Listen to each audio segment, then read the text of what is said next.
Ok, ella es Carla P.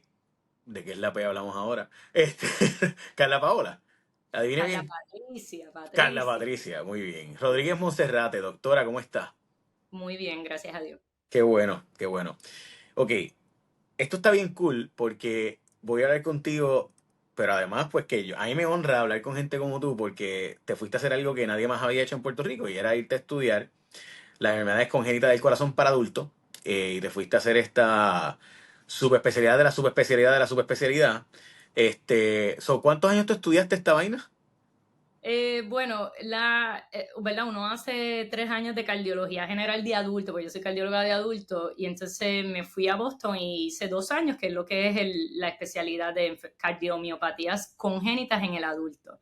Que vaya la aclaración, lo que quiere decir, yo no soy pediatra, porque esa es la pregunta que todo el mundo me hace, yo soy de adultos, pero yo veo este adulto que se operó de niño, o tenía un problema de nacimiento, que ahora es adulto y ahora quiere tener una vida como cualquier otro adulto. Así que, o casualmente lo diagnosticaron de adulto y le dijeron, mira, tienes una válvula que no abre bien y eso es de nacimiento, o cosas así. Así Pero, que perdóname, te digo Carla, pero te voy a decir doctora porque, o sea, ahora estoy hablando con alguien graduado ¿de qué universidad de Boston? es de Boston Children and Brigham and Women's Hospital, que está aliado con la Universidad de Harvard.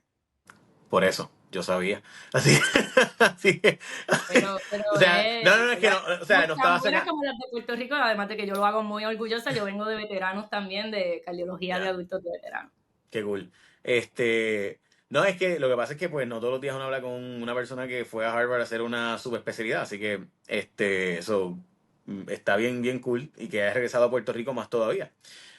La primera pregunta es, eh, ¿cómo hace alguien que tiene ofertas para, para quedarse allá y regresar a Puerto Rico? ¿Qué provoca que regresara?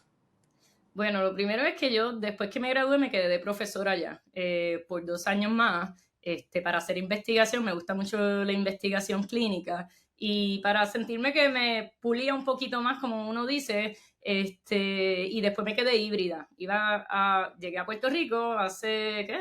Casi 2 años y cada 6 semanas trabajaba en Boston y volvía y así, hasta que me cansé, ¿verdad? Por el trajín y la cantidad de trabajo. Lo que me hizo regresar es que yo digo que yo quería aportar a Puerto Rico, quería traer algo que aunque yo sé ¿verdad? Como siempre he dicho, mis colegas, los cardiólogos pediátricos, hacen una labor extraordinaria con estos adultos con algo congénito del corazón, pues había un gap más de continuar ese cuidado, porque también ellos son un grupo pequeño y para todo el servicio que dan en la isla. Así que te diría que ese era mi sueño, además de que yo soy un coquí, yo el frío de Boston estaba cool por unos años, pero ya no podía más nada. No, no, el frío de Boston es frío de verdad. O sea, no es Sí, porque en Maryland uno aguanta, pero en Boston no. Este, pero, este, y te diría, ofertas, ¿verdad? Hubo en ese entonces, y todo chévere, pero yo tenía una meta y estaba bien clara que quería regresar a Puerto Rico, aunque el primer año tengo que decir que estuvo fuerte.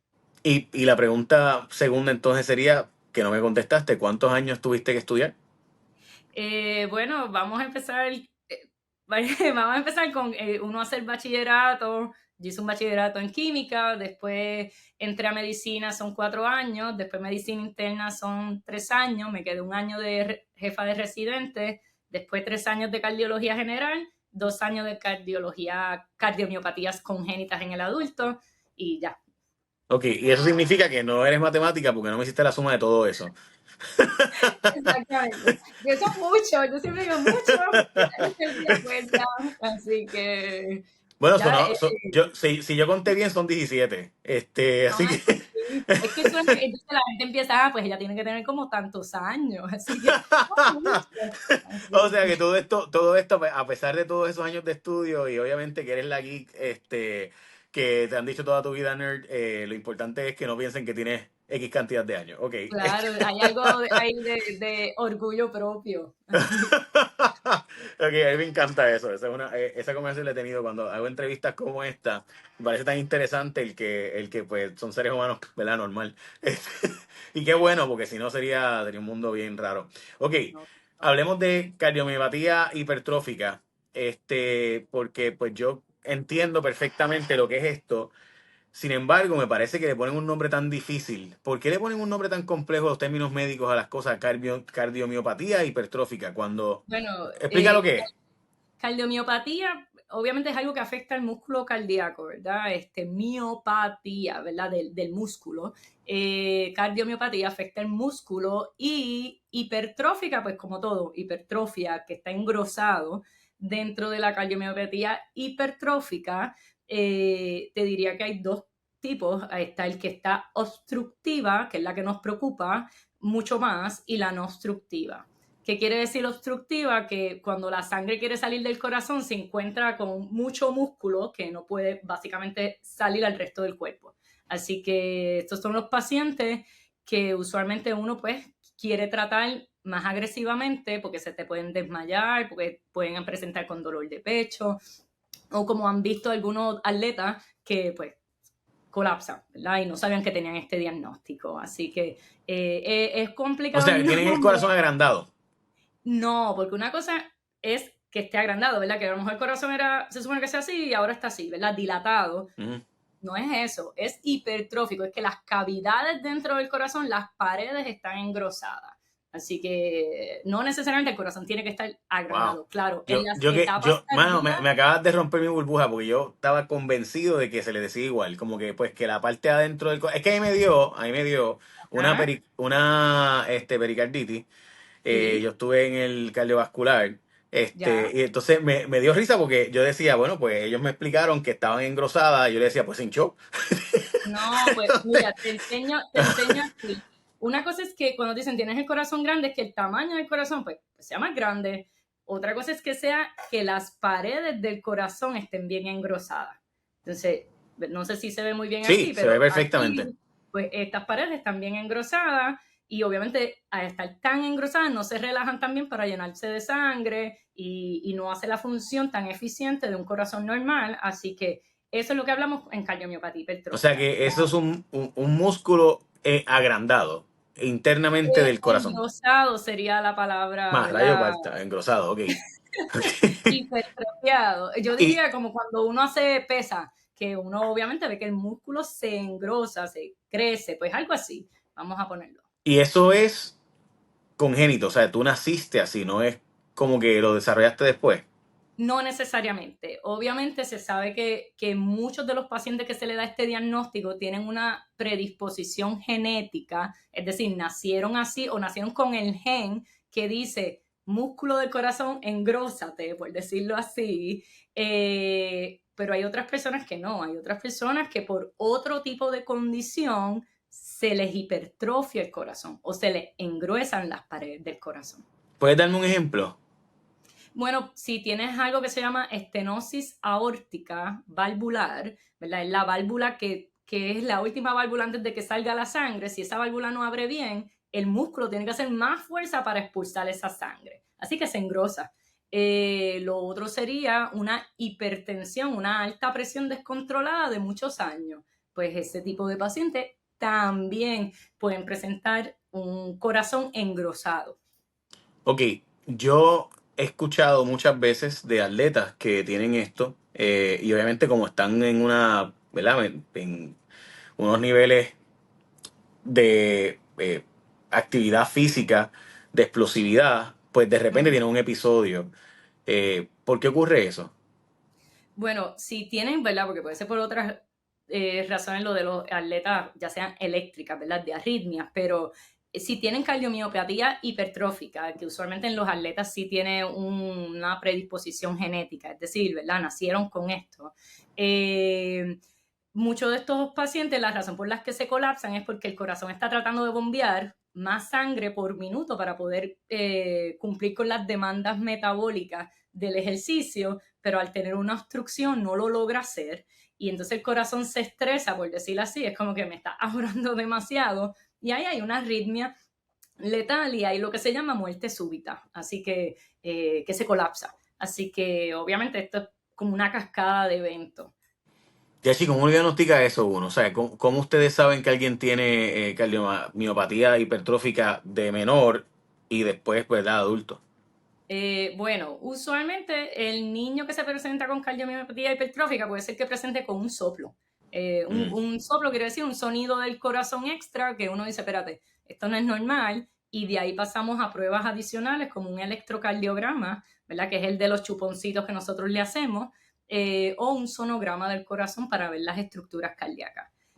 Usualmente esta condición se presenta más en los 30, 40 años, ya Ujú. más en la adultez.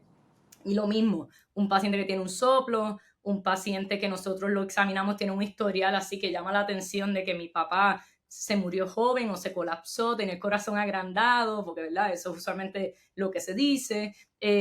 Alguien que le está dando dolores de pecho siendo joven, alguien que presenta con una arritmia que no es lo usual para la edad. Todo esto lleva a investigar un poco más y obviamente a hacer ciertos estudios, lo que incluye el sonograma del corazón, el ecocardiograma, el electrocardiograma, incluso un MRI, una resonancia magnética cardíaca. Wow. O sea, hay que buscar las paredes del corazón para ver, o sea que esto diagnosticarlo es complejo, o sea, no es, o sea, No es porque una sola ahorita, cosa. exacto, no, porque tienes muchas cosas que Correcto. pues son otras cosas que pueden ser otras variables y hay que ir descartando las otras variables para llegar entonces a esto. Exacto. Y una vez que ya tú llegas al diagnóstico, tienes que entonces decir, ¿es obstructiva? ¿No es obstructiva? ¿Cuál es el riesgo de esta persona en tener algún evento de arritmia, de latidos irregulares, de que se me colapse? Todas estas cosas. Así que no es solamente llegar al diagnóstico, es decir, cuán severo es y cuán frecuente, dependiendo de esto, lo vamos a ver. O sea, de nuevo, ¿cuán común es esto entonces? Bueno, según las últimas estadísticas, y ahora más se le está dando más fuerte a lo que es cardiomiopatía hipertrófica, puede ser uno en 500 como en uno en 3000, dependiendo, ¿verdad? Si son pacientes sintomáticos o asintomáticos, ¿verdad? Con síntomas o sin síntomas. Pero se cree que, ¿verdad? Obviamente, estadística es bastante, yo diría, para otras condiciones del corazón congénitas que yo veo, es mucho más frecuente. O sea, que pudiera ser que tengamos hasta ¿verdad? Somos una isla, o sea, hay un inbreeding real, so, pudiera ser hasta mucha gente hereditario que no sabe que lo tiene. Correcto. Obviamente, esta condición pasa bastante desapercibida hasta que llegan a la adultez y desarrollan ciertos síntomas, así que es lo más que estamos viendo ahora. Adultos con corazones bien engrosados, pero hay que ver si tienen un historial familiar que me sospeche que sea algo genético o si es que, ¿verdad? Por alguna otra razón lo desarrollaron y a veces no necesariamente llegamos a algo, ¿verdad? De poder decir cuál es la etiología o la razón, pero por lo menos trabajamos con el paciente en cuestión Ok, del riesgo. una persona que tiene, o sea, puede estar físicamente saludable, o sea, no tiene que estar, esa persona no tiene que ser obesa, o sea, no tiene que ser una persona que tiene problemas de diabetes o hipertensión, o sea, puede ser una persona totalmente normal que de repente siente como que algo raro en el corazón y le encuentran que resulta que es cardiomiopatía hipertrófica.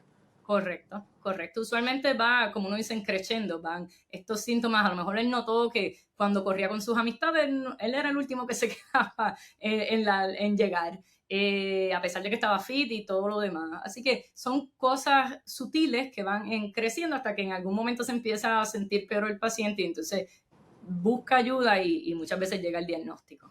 Ok, ¿y una vez se diagnostica, pues, que ya vi que es complejo diagnosticarlo, ¿verdad? O sea, que, por ejemplo, ¿qué yo debo sentir antes de llegar a cómo se trata? ¿Qué yo debo sentir para saber, ok, tengo que irme a chequear de que puedo tener esto? Yo creo que es bien importante que el paciente que, ¿verdad? Que dentro de todo siente dolores de pecho. Eso es algo importante que uno siempre dice, tienes que evaluarte y ver que no sea cardíaco. Obviamente las demás causas las vamos, pero lo más importante es descartar que no sea cardíaco. Falta de aire. Y falta de aire al descanso, solamente ¿verdad? No necesariamente haciendo algo en particular. Una fatiga que va en progreso y empeorando, que haya tenido una arritmia, que, ¿verdad? O está teniendo latidos irregulares o latidos muy rápidos, que eran nuevos para ver, ¿verdad? Que está viendo televisión y de repente siente que el pulso va a 130, cosas así. Y lo otro, que alguien le haya mencionado que tiene un soplo o que le hayan dicho que su electrocardiograma no se ve totalmente normal. Todas estas cosas son síntomas y signos que deberían levantar bandera para una investigación más, ya sea porque tiene cardiomiopatía hipertrófica o simplemente para descartar que no tenga otras condiciones cardiovasculares. Ok, y una vez la persona diagnosticado esto, ¿eso tiene cura? O sea, ¿tiene un tratamiento para de por vida o algo así? Pues muy buena pregunta, no tiene cura per se, lo tratamos. Según las últimas guías que salieron hace poco en este año, tenemos pastillas que ofrecemos para hacer el corazón y el bombeo de este corazón mucho más eficiente, pero también tenemos pastillas como Camzyos, que es este medicamento nuevo que permite que el corazón se relaje mejor y donde está esa obstrucción que no permite el paso de salida de la sangre al resto del cuerpo, se expande, ¿verdad? Permite que eso se relaje, esa área, ese músculo cardíaco, y la sangre puede fluir mejor y más eficiente por el corazón. Y los pacientes tienden a sentirse mucho mejor inmediatamente. Y los laboratorios, uno ve una mejoría en O sea, aquel paciente que responde. que en vez de encontrarse con una barrera, se encuentra con una pared eh, que permeable, o sea, que le permite pasar. En vez de Sí, chocar, básicamente logra como si fuera lubricado. yo te diría que es como un pasillo, tratamos de pasar 10 personas por un pasillo super tight o pequeño o estrecho, no podemos y de repente nos expanden el pasillo y los 10 podemos pasar. Así que obviamente es mucho más cómodo y causa menos estrés al músculo cardíaco. Así que ¿Y eso cómo es se lo llama que este trata de medicamento? hacer. Se llama Camzyos. Y es un medicamento que, ¿verdad? Una cierta cantidad de cardiólogos en Puerto Rico estamos entrenados para darlo. Está bajo un protocolo donde el paciente tiene que estar con nosotros viéndose cada mes para ver la fuerza cardíaca del corazón, ver cómo le está respondiendo y pues nada. Y una serie de laboratorios que obviamente nos ayudan a complementar esa evaluación clínica. Y una persona que tenga, por ejemplo, esta condición y demás, que, pues, qué tipo de ejercicios puede hacer o qué tipo de prácticas no debe hacer. Bueno, si tiene cardiomiopatía obstructiva, lo más que tratamos es que hagan ejercicios de bajo impacto, ¿verdad? Caminar, puede a lo mejor hacer un fast walking o caminar rapidito, pero nada de levantar pesas, de, ¿verdad? Severa, o nada de ejercicios de alto impacto. Definitivamente eso lo evitamos. Si tiene cardiomiopatía que no, hipertrófica, pero no es obstructiva, pues pueden hacer otros tipos de ejercicios siempre y cuando el paciente mismo sienta que lo puede hacer. Porque lo que nos preocupa es que con esa obstrucción la sangre no salga al resto del cuerpo y el paciente se me desmaye o tenga una arritmia letal, que es lo que habíamos mencionado. Así que en los de obstructiva somos un poquito más cautelosos y obviamente hay que hacer otra serie de pruebas para saber si ellos necesitan lo que se llama un desfibrilador para protegerlos de arritmias cardíacas. Así que Mm. ese tema es un poquito más profundo, pero sí requiere poderlos evaluar en ese sentido, porque el paciente que sí tiene estos factores de riesgo, pues uno tiene que prevenir que tenga un evento de muerte súbita. Pero de Y que pueden ser activos, es que simplemente hay una modificación en el tipo de ejercicios que pueden hacer. sí, y esa era precisamente mi última pregunta, era qué cambios de estilo de vida tienen que hacer una vez sean diagnosticados. Pues en los estilos de vida, obviamente vamos a hablar de los ejercicios que pueden hacer. Lo otro es la dieta. Obviamente tratamos de que se mantengan bien hidratados, bien hidratados, porque si no se hidratan bien y con este calor, pues imagínate, tienen que tomar mucha agua, porque si se deshidratan la obstrucción se hace peor. Obviamente tratamos que eviten bebidas energizantes, algo que acelere el pulso del corazón. Y esto es más porque mientras más rápido vayan los latidos del corazón, no le permite al corazón llenarse, bombear la sangre efectivamente. Y les diría que más que nada, pues esta parte de la actividad física, si es una mujer y quiere tener hijos, pues posiblemente también vamos a hablar de si hay que hacer pruebas genéticas, cuál es el riesgo, aunque en todos en general, si entendemos que hay un patrón genético, pues deberíamos hacer también la prueba genética, ya sea hombre o mujer, definitivo. Doctora, ¿hay alguna pregunta que no le he hecho que sea importante? Bueno, yo diría que tanto para los pacientes o la comunidad médica en general, si usted sospecha que un paciente en este rango de edad o un poquito en los 50, 60 podría tener cardiomiopatía hipertrófica o algo que sugiera algo genético, que lo envía a un cardiólogo para que haga la evaluación de cernimiento necesaria, porque lamentablemente a veces vemos pacientes que llevan años con estos síntomas y no han sido diagnosticados apropiadamente. Sí, Y y si no lo atiendes, pues aumentas la probabilidad de un evento letal. correcto. Y que no estén educados de qué cosas pueden hacer, no pueden hacer porque se sienten mal y incluso ¿sabes? Las pastillas ayudan y mejoran la calidad de vida de estos pacientes. No. Gracias, doctora. Gracias por regresar también a Puerto Rico. Ha sido muy gratificante dentro de lo difícil, pero muy feliz de estar aquí. Así Me que. alegro mucho, me alegro mucho. Gracias, doctora.